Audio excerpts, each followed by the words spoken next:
नमस्कार दोस्तों, स्वागत है आपका कुलदीप एजुकेशन में। आइए बात करते हैं राजस्थान की तमाम बड़ी खबरों की। आज का दिन राजस्थान के लिए राजनीतिक, विकास, महिला कल्याण, मौसम, शिक्षा, नौकरी और आम जनता से जुड़ी कई महत्वपूर्ण खबरों के कारण बेहद ही खास रहा है।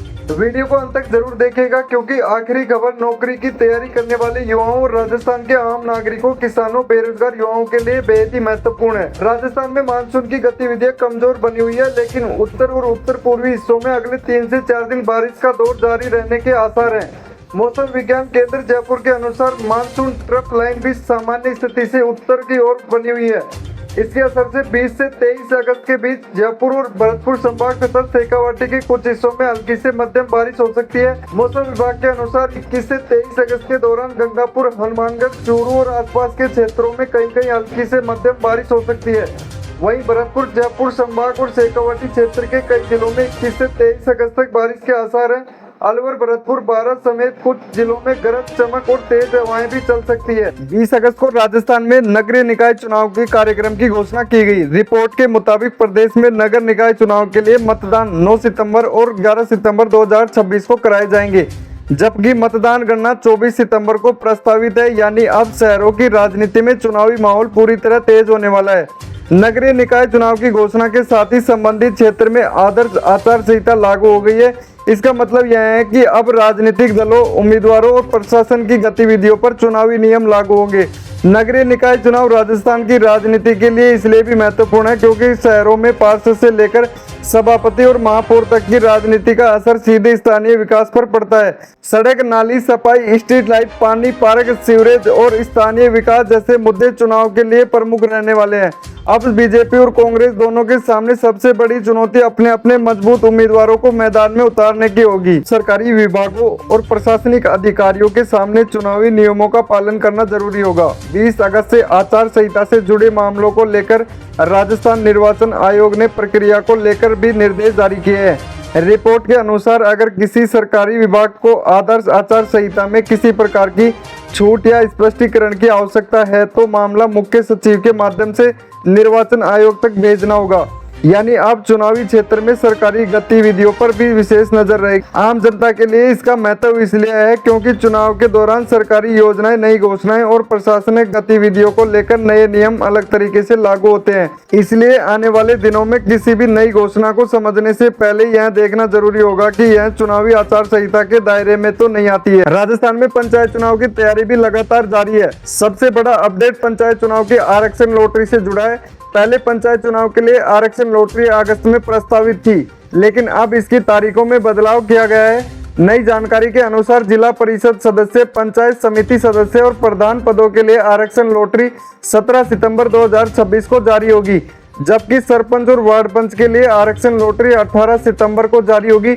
यानी गाँवों में चुनाव लड़ने की तैयारी कर रहे उम्मीदवारों को अभी कुछ समय इंतजार करना पड़ेगा।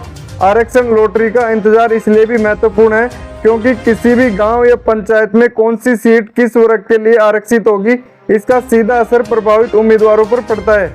कई उम्मीदवार लंबे समय से चुनाव की तैयारी कर रहे हैं। अब उनकी निगाह सितंबर में होने वाली आरक्षण प्रक्रिया पर है।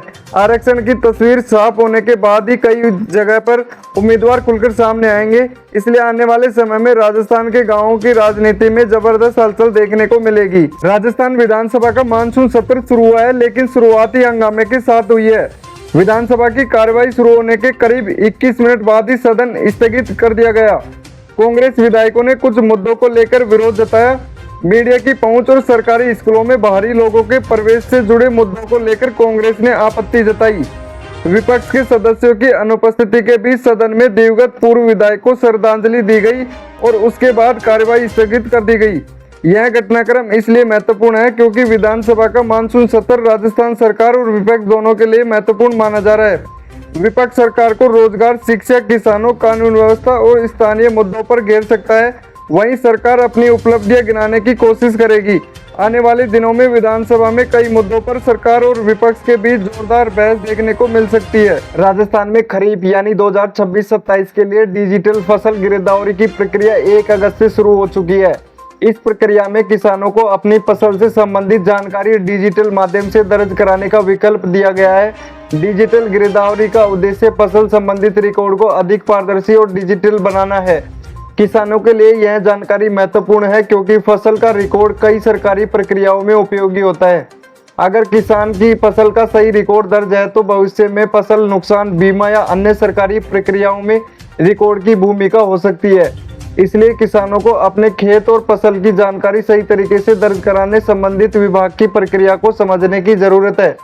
किसी भी प्रक्रिया की गलती होने पर स्थानीय कृषि या राजस्व विभाग से संपर्क करने की सलाह सरकार ने दी है। जलनाल सरकार ने क्षेत्र को डिजिटल बनाने की दिशा में एक और महत्वपूर्ण अपडेट सामने आया है।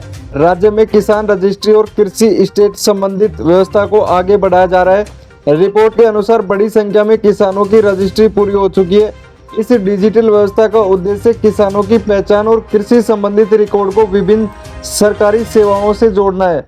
भविष्य में खाद बीज एमएसपी खरीद और दूसरी कृषि सेवाओं में डिजिटल किसान पहचान का उपयोग बढ़ सकता है। किसानों के लिए सबसे जरूरी बात यह है कि वे अपनी भूमि फसल और पहचान संबंधी जानकारी में किसी गलती को नजरअंदाज नहीं करें, क्योंकि जैसे जैसे सरकारी सेवाएं डिजिटल होती जाएंगी रिकॉर्ड की शुद्धता और भी महत्वपूर्ण होती जाएगी। केंद्र की ओर से 66.74 लाख से अधिक किसानों को लगभग 667 करोड़ रुपए की राशि हस्तांतरित की गई है। इसके साथ ही अलवर में सरस डेयरी प्लांट की आधारशिला रखे जाने की जानकारी भी सामने आई है। किसानों के लिए किसी भी प्रकार की सीधी आर्थिक सहायता महत्वपूर्ण होती है, विशेष रूप से ऐसे समय में जब खेती की लगातार लागत बढ़ रही है। खाद बीज सिंचाई बिजली डीजल और मजदूरी जैसे खर्च किसानों की अर्थव्यवस्था पर दबाव डालते हैं। इसलिए सरकार किसानों को किसान सहायता योजनाओं का लाभ पात्र किसानों को पहुंचाने का निर्णय लिया है। प्रधानमंत्री फसल बीमा योजना में सत्यापन को लेकर नए नियमों की जानकारी सामने आई है। नई व्यवस्था में वास्तविकता फसल बीमा रिकॉर्ड और बीमित फसल के मिलान पर अधिक जोर दिया जा रहा है। इसका उद्देश्य फसल बीमा प्रक्रिया में पारदर्शिता बढ़ाना बताया गया है। किसानों को सलाह है कि फसल बीमा से संबंधित दस्तावेज रिकॉर्ड संभाल कर रखें। अगर फसल और जमीन के रिकॉर्ड में कोई गलती है तो उसे समय रहते सुधारने की कोशिश करें। बीमा क्लेम के समय रिकॉर्ड की भूमिका बहुत ही महत्वपूर्ण हो सकती है। महंगाई की मार अब घरों में बनने वाली चाय के साथ ही मिष्ठान भंडारों पर दिखाई देने लगी है। पिछले कुछ समय से शक्कर व गुड़ के दामों में लगातार बढ़ोतरी होने से रसोई का बजट प्रभावित हुआ है।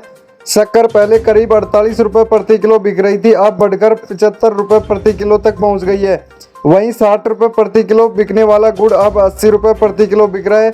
ऐसे में आम परिवारों को घरेलू जरूरतों के लिए अतिरिक्त खर्च करना पड़ रहा है। राजस्थान में शक्कर के दाम बढ़ने का सीधा असर चाय की खपत और घरेलू बजट पर पड़ रहा है। सुबह शाम चाय पीने वाले परिवारों में अब शक्कर का इस्तेमाल कम करने की बात सामने आ रही है। वहीं चाय ठेलों वालों ने चाय के कप के साइज कम कर दिए। साथ ही मिष्ठान भंडार पर मिठाइयों के दामों में प्रति किलो 25 रुपए से 50 रुपए की बढ़ोतरी हो गई है। गृहिणियों का कहना है कि पहले ही खाद्य सामग्री और अन्य घरेलू जरूरतें के दाम बढ़े हुए हैं। ऐसे में शक्कर व गुड़ के दामों में हुई बढ़ोतरी ने परेशानी और बढ़ा दी है। तो जनता पार्टी प्रवक्ता आशुतोष रांका और उनके साथियों पर जयपुर में हमला हुआ है, जिसके बाद से राजस्थान सहित कई स्थानों पर राजनीतिक हलचल शुरू हो गई है। इस घटना पर कोकरोच जनता पार्टी के फाउंडर अभिजीत दीपके ने बड़ा ऐलान किया। अभिजीत दीपके ने कहा कि अगर अगले 48 घंटों में स्कूल की मरम्मत का काम शुरू नहीं हुआ और हमलावरों को गिरफ्तार नहीं किया गया तो मैं जयपुर जाऊंगा। अभिजीत दीपके ने कहा कि कोकरोच जनता पार्टी के कार्यकर्ताओं के साथ ये गुंडागर्दी इसलिए हुई है कि एक भैंस के तबेले में बच्चों को पढ़ाया जा रहा था, जिसका उजागर आशुतोष रांका और उसकी टीम करने जा रही थी। अभिजीत दीपके ने सरकार को चेतावनी देते हुए कहा कि अगर अगले 48 घंटे में स्कूल की मरम्मत का काम शुरू नहीं हुआ और हमलावरों को गिरफ्तार नहीं किया गया तो मैं जयपुर जाऊंगा। इसके बाद स्कूल के सामने तब तक बैठा रहूंगा जब तक स्कूल की ठीक कराने का काम शुरू नहीं किया जाएगा। इस हमले से आशुतोष सहित सीजेपी के कई कार्यकर्ता गंभीर रूप से घायल हुए हैं।